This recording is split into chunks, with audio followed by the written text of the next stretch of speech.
साल 1947 में स्वतंत्रता के समय भारतीय वायुसेना को हॉकर, टेम्पेस्ट और स्पिटफायर जैसे प्रोपेलर चालित विमान विरासत में मिले थे। 1953 में डी हैविलैंड वैम्पायर के शामिल होने के साथ ही जेट शक्ति में बदलाव तेजी से हुआ, जो भारत का पहला ऑपरेशन जेट फाइटर था। वैम्पायर ने एक आधुनिक वायुसेना के लिए मंच तैयार किया और जल्द ही 1965 में पाकिस्तान के साथ युद्ध में भाग लिया। हालांकि तब इसकी जगह काफी हद तक अधिक उन्नत प्रकारों ने ले ली थी। कॉम्पैक्ट और विश्वसनीय वैम्पायर में गोबलिन टर्बोजेट इंजन लगा था, जिसकी अधिकतम गति 880 किलोमीटर प्रति घंटा थी। हालांकि आज के मानकों के हिसाब से ये मामूली था, लेकिन इसने पिस्टन इंजन वाले विमानों से एक महत्वपूर्ण छलांग लगाई, जिसने भारतीय वायुसेना को जेट संचालन का पहला अनुभव दिया और अधिक उन्नत लड़ाकू विमानों की नींव रखी। साल 1950 और 1960 के दशक में भारतीय वायुसेना में दो प्रतिष्ठित लड़ाकू विमान शामिल किए गए। ये विमान थे हॉकर हंटर और फॉलैंड नेट। हंटर ने अपनी मजबूत बनावट और जबरदस्त जमीनी हमले की क्षमता के लिए जल्द ही ख्याति अर्जित कर ली।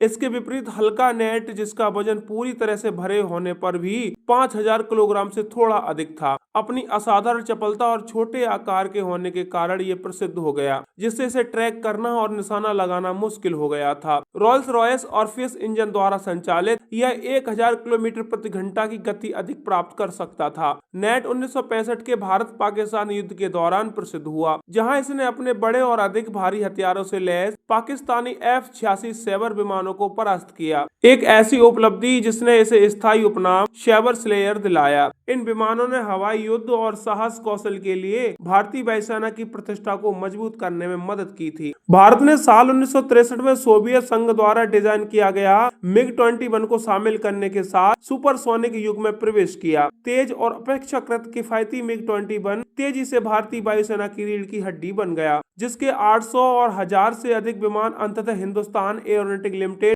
यानी HAL द्वारा लाइसेंस के तहत निर्मित किए गए, जो दुनिया के सबसे बड़े MiG-21 बेड़े में से एक था। ये शुरुआत में तो बुनियादी रडार और हीट सीकिंग मिसाइलों से लैस थे। बाद के संस्करणों में युद्ध की प्रभावशीलता बढ़ाने के लिए अधिक उन्नत एवियोनिक्स शामिल किए गए। दशकों तक अग्रिम पंक्ति में सेवा में बने रहने के कारण यह आधुनिक जेट युग के युद्ध में भारत की छलांग का एक स्थायी प्रतीक बन गया। हालांकि भारतीय वायुसेना सितंबर में अपने MiG-21 बेड़े को सेवानिवृत्त करने की तैयारी कर रही है। स्वदेशी लड़ाकू विमान बनाने की भारत की महत्वाकांक्षा आखिरकार HAL तेजस के साथ साकार हुई, जिसने साल 2016 में परिचालन सेवा में प्रवेश किया। हल्के और अत्यधिक गतिशील तेजस में एक कंपोजिट एयर फ्रेम है, जो रडार सिग्नेचर को कम करता है। डिजिटल फ्लाई बाय वायर नियंत्रण एक आधुनिक रडार प्रणाली है, एक ग्लास कॉकपिट है। पुराने हो रहे MiG-21 स्क्वाड्रन की जगह लेने के लिए डिजाइन किया गया यह समकालीन युद्ध आवश्यकताओं के अनुकूल चपलता और उन्नत वैमानिकी का मिश्रण प्रदान करता है। हालांकि अभी इसकी संख्या सीमित है।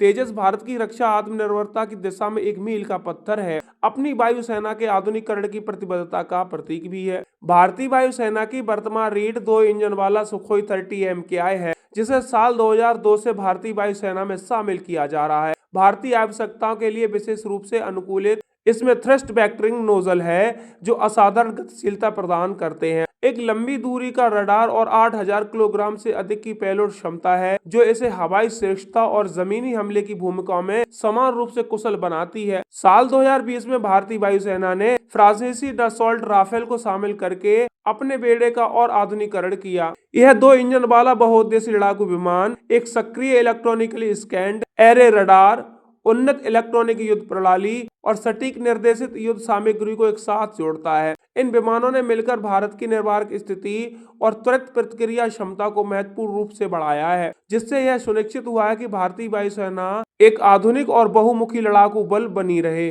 ब्रिटिश में बना हंटर से लेकर रूस में बना MiG-20 और फ्रांसीसी मिराज तक भारतीय वायुसेना का लड़ाकू बेड़ा अनुकूलन और तकनीकी विकास के इतिहास को दर्शाता है। आज तेजस जैसी स्वदेशी परियोजनाओं और राफेल जैसे नए अधिग्रहण के साथ भारतीय वायुसेना अपनी विरासत की ताकत को आधुनिक क्षमता के साथ जोड़कर भविष्य की चुनौतियों का सामना करने के लिए तैयार है।